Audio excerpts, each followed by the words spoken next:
Ya, assalamualaikum warahmatullahi wabarakatuh. Selamat pagi ibu-ibu. Oke, masih semangat nggak nih pagi-pagi? Mau cek semangatnya dulu ya. Nanti kalau misalkan saya ngomong selamat pagi, nanti ibu-ibu harus jawab dengan pagi, pagi, pagi luar biasa gitu ya. Oke, selamat pagi ibu-ibu. Oke, ya tepuk tangan buat kita semua. Ya, terima kasih sebelumnya saya mengucapkan terima kasih kepada ibu-ibu kader sekalian yang telah hadir hari ini, pagi ini untuk istilahnya kita sharing-sharing ya. Hari ini kita mau belajar bareng tentang pemeriksaan faktor risiko penyakit tidak menular. Nah, di sini pada kesempatan kali ini saya Dr. Hoirunisa, saya akan menjelaskan kepada ibu-ibu kader sekalian mengenai bagaimana cara pemeriksaan gula darah sewaktu yang benar. Nah, jadi sebelumnya ibu-ibu sudah tahu belum apa gula darah sewaktu itu? Mungkin ibu yang di sana mungkin bisa menjelaskan nggak apa itu gula darah sewaktu? Oke, jadi sebelumnya saya akan menjelaskan dulu tentang gula darah sewaktu ya Ibu ya. Jadi sebenarnya pengertian dari gula darah sewaktu sendiri adalah kadar gula darah ketika pasien itu sedang tidak melakukan puasa. Jadi istilahnya adalah seperti gula darah pemeriksaan gula darah acak. Jadi ketika pasien itu datang ke kita, misalkan datang ke kita, Ibu saya mau periksa gula darah gitu. Nah, itu yang kita periksa saat itu juga. Nah, itulah yang namanya gula darah sewaktu. Berbeda dengan gula darah puasa atau gula darah 2 jam setelah minum gula kayak gitu-gitu. Nah, itu berbeda lagi. Nah, kalau misalkan gula darah puasa kan memang harus butuh puasa. Nah, tapi kalau untuk gula darah sewaktu tidak perlu yang namanya puasa. Jadi ketika pasien itu datang, ketika kita ngecek itu langsung, nah itu yang disebut sebagai gula darah sewaktu. Nah,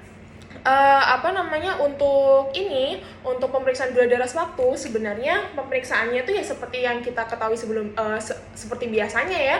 Jadi yang pertama nanti pasti akan ada persiapan alat terlebih dahulu. Nah, alat-alatnya yang diperlukan apa aja dong? Nah, yang pertama pasti adalah alat mesin gula darah sewaktunya itu ya, kayak alat kotak gitu biasanya, alat kotak atau yang juga ada yang kotak panjang kayak gitu. Nah, itu tuh pokoknya alat yang fungsinya adalah untuk mengecek gula darah.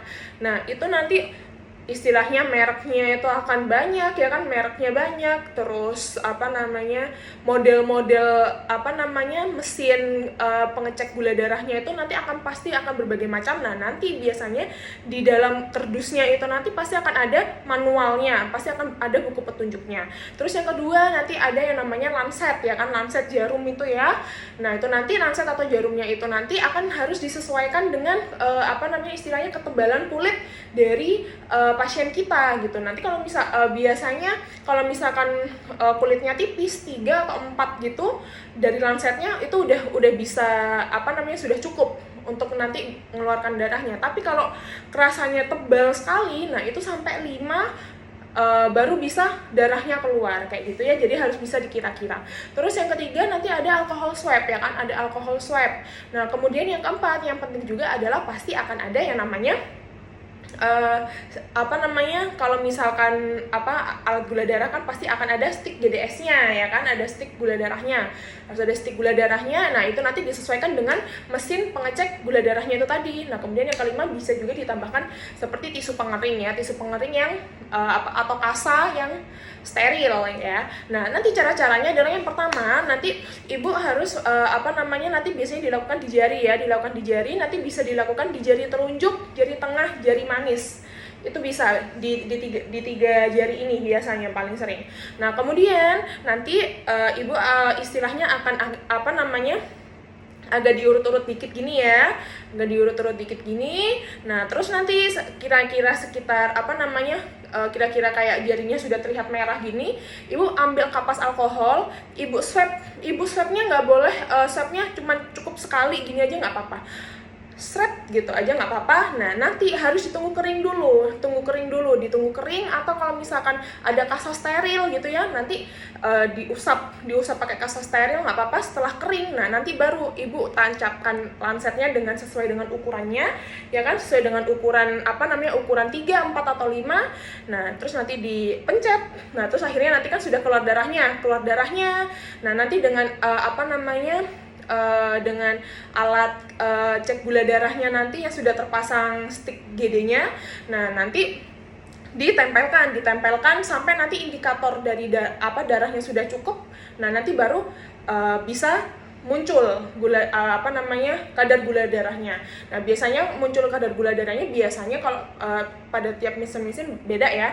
Tapi biasanya paling cuma butuh 10 detik biasanya langsung bisa keluar. Nah, kemudian untuk interpretasi hasil dari gula darah sewaktu itu dikatakan diabetes apabila kadarnya lebih dari sama dengan 200. Kalau misalkan di bawah 200 itu masih harus dilihat dulu itu dia kadarnya berapa. Kalau 140 sampai 199 bisa dikatakan pre-diabetes. Jadi sebelum jadi diabetes, ya kan? Tapi masih belum menjadi diabetes. Jadi kalau pre-diabetes biasanya nanti akan perlu yang namanya modifikasi gaya hidup dan sebagainya. Nah, kalau misalkan 139 ke bawah, nah itu bisa dikatakan normal.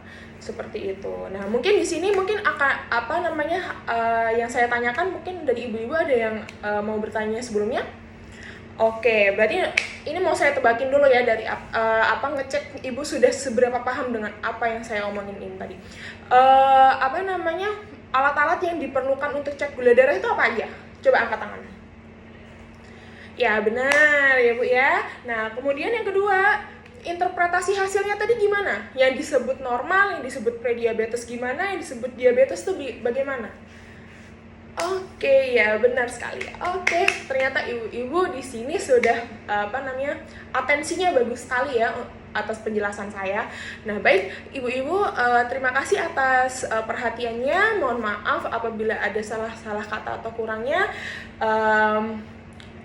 Pokoknya ibu harus tetap semangat sebagai kader karena sebetulnya